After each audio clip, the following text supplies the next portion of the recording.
Back in the early 2000s, I started noticing things weren't adding up with my wife.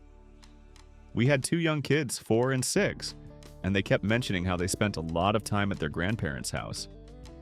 That wasn't too strange, except that my in-laws lived 90 minutes away, and she was taking them there 2 or 3 times a week. That's a lot of driving just for a short visit. When I asked her about it, she brushed it off, but she was never a good liar. So I started keeping track of the mileage on her car, and sure enough, there were 400 plus extra miles every week. Something was definitely up. Then one day, I sat down at our home computer and noticed a sticky note next to the keyboard, with her AOL password on it.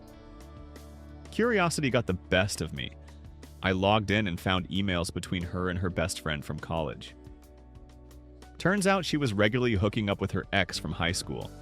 They even mocked his wife, laughing about how she had let herself go after having kids. I printed everything and hid the evidence. I needed more details. A cop friend recommended a private investigator, so I hired Ron. Within weeks, he had everything: photos, timestamps, locations. She'd drop the kids at her parents' house, meet up with this guy for lunch, then spend a few hours in some cheap motel before heading home. That was all I needed. Divorce lawyer hired. But I wasn't done.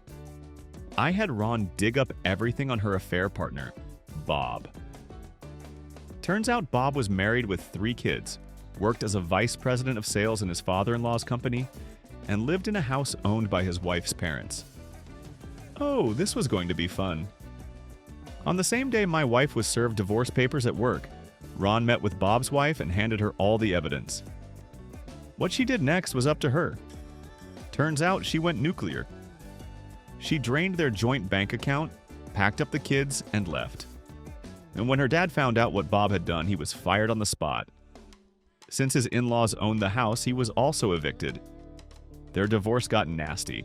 Restraining orders, police reports, even a broken nose courtesy of his now ex-brother-in-law. Last I heard, Bob skipped town and his ex-wife eventually took over her dad's company. As for me, I kept things civil with my ex only for the sake of our kids. Now that they're grown, we don't talk at all. No hatred, no drama.